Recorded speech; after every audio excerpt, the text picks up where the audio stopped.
ሐዋርያው ቅዱስ ጳውሎስ እንዳለው ከነበረው መከራ ይልቅ የሚያሳስበኝ ዕለት ዕለት የአብያተ ክርስቲያናት ጉዳይ ከብደኛል ብሎ እንደተናገረው በበረሃ ያለችውን ቤተክርስቲያን እንድትመለከቷት አደራ ማለት እፈልጋለሁ። በተለይ በዋርዴር፣ በቀላፎ፣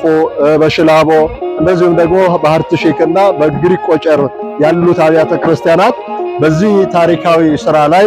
የበኩላችሁን አስተዋጽኦ ያበረከታችሁ ዕውቀታችሁን ሙያችሁን ያለመሰሰት ጠዋትም ከሰዓትም ምሽትም እየመጣችሁ አገልግሎት የምትሰጡን በዚሁ አጋጣሚ በቅድስት ቤተክርስቲያን ስም በብፁዕነታቸው ስም ባለሙያዎችን የምህንድስና ባለሙያዎችን ማመስገን እንፈልጋለን። በስመ አብ ወወልድ ወመንፈስ ቅዱስ አሐዱ አምላክ አሜን። በመላው ዓለም የምትገኙ የኢትዮጵያ ኦርቶዶክስ ተዋሕዶ ቤተክርስቲያን አባላት በተለይም ደግሞ በሶማሌ ክልል በርዕሰ ከተማው በጅጅጋ የምትኖሩ እና በአካባቢ ያላቸው ምዕመናን እንግዲህ ብፁዕነታቸው ብፁዕ አቡነ ኤልሳ የሶማሌና የምስራቅ አርሲ ሀገረ ስብከት ሊቀ ጳጳስ ወደዚህ ሀገረ ስብከት ከመጡበት ጊዜ ጀምሮ ባረቁ ሐሳቢነትና በበሳል አመራር ሰጭነት በተለይም በሐዋርያው አገልግሎት ስብከተ ወንጌል ከማጠናከርና ቤተክርስቲያን በኢኮኖሚ ራሷን እንድትችልና በተለይ ተሻጋሪ ስራዎችና ቋሚ ሀብቶች ለትውልድ ከማሻገር አንጻር የራሷ የሆነ ልማት ሊኖር ይገባል ብለው ባሳሰቡትና አመላካች ሐሳብን አቅደው በመነሳት በተለይም የኦርቶዶክስ እምነት ተከታይ የሆኑ በምህንድስና ሙያ ውስጥ ያሉ ባለሙያዎችን በመመከር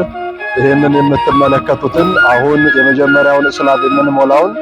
ባለ 5 ወለል ህንፃ ግንባታ በእርሳቸው ጸሎትና ቡራኬ ጀምረን እነሆ ዛሬ የመጨረሻውን የስላቡን ሙሌት ማጠናቀቅ ስራ ላይ ያለነው። ይህ ህንፃ እንግዲህ በበረሃ ያለችዋን ቤተክርስቲያን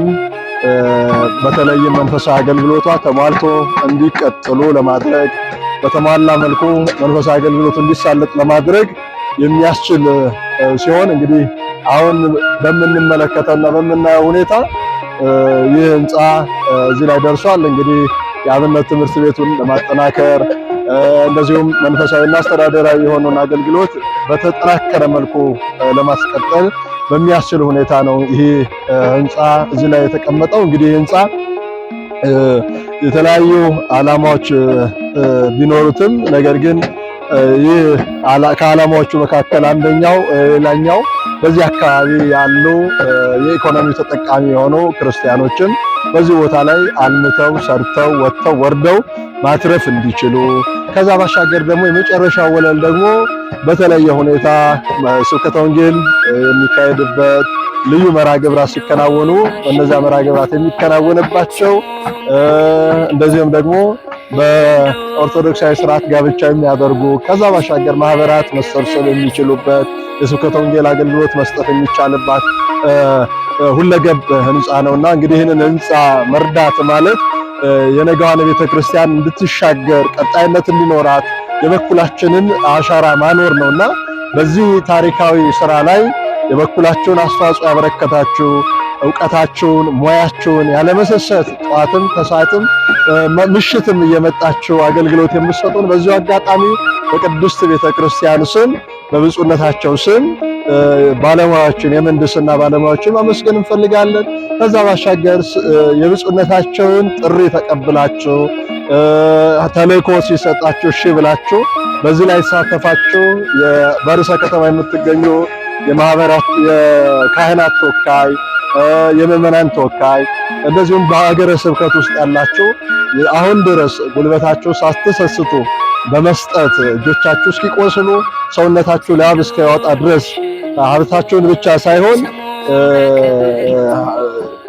የደም እንባ እያላባችሁ የምትሰሩ ወንድሞች በዚሁ አጋጣሚ ማመስገን እፈልጋለሁ። አሁንም እንግዲህ ይህ ስራ የሚቀጥል ነው። እንግዲህ የመጀመሪያውን ፍሎር ስላብ ነው የምናነው የመጀመሪያው ወለል ላይ ተሞላው። ቀጣይም ይሄ እንግዲህ የሚቀጥል ስለሆነ በዚህ አጋጣሚ በመላው ዓለም የምትገኙ ውድ የቤተክርስቲያኒቱ ልጆች የቁርጥ ልጆች ይህ በተለይ በበረሃ ያለችዋን ቤተክርስቲያን መስዋዕት የሚቀርብባትን ያለማቋረጥ መስዋዕቱን ማቅረብ እንድንችል እንደዚሁም ደግሞ መንፈሳዊ አገልግሎቱ እንዲሳለጥ ለትውልድ እንዲሻገር የበኩላችሁን አስተዋጽኦ እንድታበረክቱ ጥሪያችን እንድሰሙ እንደዚሁም ደግሞ በዚሁ ድረገጽ ላይ የሚለቀቀው የአባይ ባንክ፣ የኢትዮጵያ ንግድ ባንክ፣ የአቢሲኒያ ባንክ፣ የህብረት ባንክ፣ የአህዱ ባንክ እንደዚሁም ደግሞ ኦሮሚያ ባንክ ኢብር ላይ ስላለ የምትችሉትን አስተዋጽኦ በማድረግ ነገን ቤተክርስቲያን እንድትሻገር ዛሬ ላይ በኢኮኖሚው ዘርፍ ውስጥ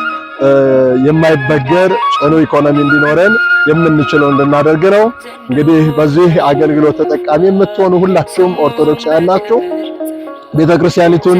የሚመጥን የኢትዮጵያ ኦርቶዶክስ ቤተክርስቲያን በሀገረ መንግስት ግንባታ ላይ እንደዚሁም ደግሞ በትምህርት መስኩ ላይ እንደዚሁም በስነ ፍልስፍናው ላይ በኪነ ህንፃ ላይ በሀገር ግንባታ ላይ ያበረከተችው አስተዋጽኦ የማይተካና የማይረሳ ከመሆኑም ባሻገር ዛሬም ድረስ ቤተክርስቲያን በሀገር ልማት ላይ የምታበረክተው አስተዋጽኦ ቀላል የማይባል ነውና እንግዲህ ይህች ቤተክርስቲያን ትልቅ ታሪክ ያላት ቤተክርስቲያን፣ ውድ ቅርሶች ያሏት ቤተክርስቲያን፣ ስርዓቷ ደግሞ ዛሬም ድረስ ከትላንት አባቶች ተቀብለናቸው ዛሬ እየፈጸምን ያለነው ነገ ደግሞ የምናሻገረው ስለሆነ ይህንን ማሻገር የምንችልበት ማዕከላዊ ሆነው ብፁዕነታቸው ተቀምጠው የሥራ አመራር የሚሰጡበት እንደዚሁም ደግሞ መንፈሳዊ አገልግሎቱን ለማስቀጠል የሚያስችል በቂ ሀብት የምናገኝበት ነውና በዚህ ላይ የበኩላችሁን አስተዋጽኦ እንድታደርጉ ዛሬም በድጋሚ ጥሪያችን እናስተላልፋለን። እንግዲህ ብፁዕነታቸው ይህንን አደራ ከሰጡን ጀምሮ እኛም የብፁዕነታቸውን አደራ ተቀብለን በእሳቸው ጸሎትና ቡራኬ እዚህ ላይ ደርሰናል ማለት ነው። አሁንም ብፁዕነታቸው በዚህ ጉዳይ ላይ ቆራጥ አቋም ይዘው ይሄ ነገር መሰራት አለበት፣ ዛሬ ካልሰራ ነው ነገ ልናሻገር አንችልም፣ ዛሬ ያለው ትውልድ ካልሰራ ካልደከመ ትላንትና ሰፋፊ መሬት አባቶቻችን ሰጥተው ትተውን ሄደዋል። ስለዚህ እነዚህ ማልማት ካልቻለን ደግሞ ማስቀጠል አንችልምና እናልማ ብለው ዛሬ ያለ መዋዕለ ንዋያችንን አሟጠን ጉልበታችንን ገንዘባችንን ሀብታችንን እዚህ ላይ አፍሰን መስራት መገንባት ቤተክርስቲያን በመልክ በውበት ከዛ ባሻገር ደግሞ በአገልግሎት ተደራሽ መሆን የምትችልበት ነውና በዚህ ጉዳይ ላይ ሁላችንም ሐዋርያው ቅዱስ ጳውሎስ እንዳለው ከነበረው መከራ ይልቅ የሚያሳስበኝ ዕለት ዕለት የአብያተ ክርስቲያናት ጉዳይ ይከብደኛል ብሎ እንደተናገረው የቤተ ክርስቲያን ጉዳይ የከበደን በቤተ ክርስቲያን ጉዳይ ላይ ሐሳብ የምንሰጥ በቤተ ክርስቲያን ጉዳይ ያስጨነቀን ሁላችንም የበኩላችን እንድታደርጉ በበረሃ ያለችውን ቤተ ክርስቲያን እንድትመለከቷት አደራ ማለት እፈልጋለሁ። በተለይ በዋርዴር በቀላፎ በሽላቦ እንደዚሁም ደግሞ በአርትሼክና በግሪክ ቆጨር ያሉት አብያተ ክርስቲያናት አገልግሎቱን የሚሰጡት በተሟላ ሳይሆን ቁጥራቸው አነስ ባሉ እየተሰጠ ያለ ነውና ስለዚህ ቁጥራቸውን በሞላ በተሟላ መልኩ መንፈሳዊ አገልግሎት እንዲሰጡ ማድረግ ሐዋርያዊ ተልእኮን ማዳረስ እንድንችል የስብከተ ወንጌል አገልግሎት እንዲስፋፋ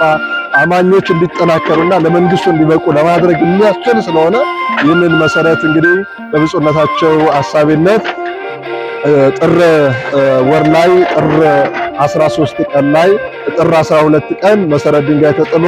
ጥር 13 ጀምሮ ይህ ስራ የተጀመረበት የመሰረት ድንጋይ የተጣለበት ያንን የመሰረት ድንጋይ ደግሞ ጥለን ቁፋሮ የጀመርንበት ዕለት ነውና እንግዲህ ዛሬ ላይ እነሆ እዚህ ላይ ደርሰናል። እንደምታዩት የመጀመሪያው እስላም ሙሌት ርብርብ ላይ ነው የምንገኘው። በዚህ አካባቢ ያላችሁ ኦርቶዶክሳን መታችሁ መጎብኘት፣ ማየት፣ መቃኘት የምትሰጡት ሀብት ምን ላይ እንደሆነ ማረጋገጥ ይቻላልና ይሄ በኮሚቴ እየተመራ ያለ ነው። ከካህናት ከምዕመናን ከሀገረ ስብከት የተወጣጣ ጥምር ኮሚቴ ይዞ የሚመራው ነውና እንግዲህ ሁላችሁም የበኩላችሁን አስተዋጽኦ እንድታደርጉ አደራ ማለት እንፈልጋለን። በጸሎት እንድታገዙን ይህ ወቅት የሱባኤ ወቅት ነውና ሁላችንም ከምንበላው ቆርሰን ድሆችን የምናስብበት እንደዚሁ ትይዩ ቤተክርስቲያኒቱን ደግሞ ሊረዳት የሚችለው ላይ ሀብታችሁ እንድታውሉ አደራ ማለት እፈልጋለሁ። ስላዳመጣችሁ ስለሰማችሁ የክርስቶስ ፍቅር ከእናንተ ጋር ይሁን። ይቆየን።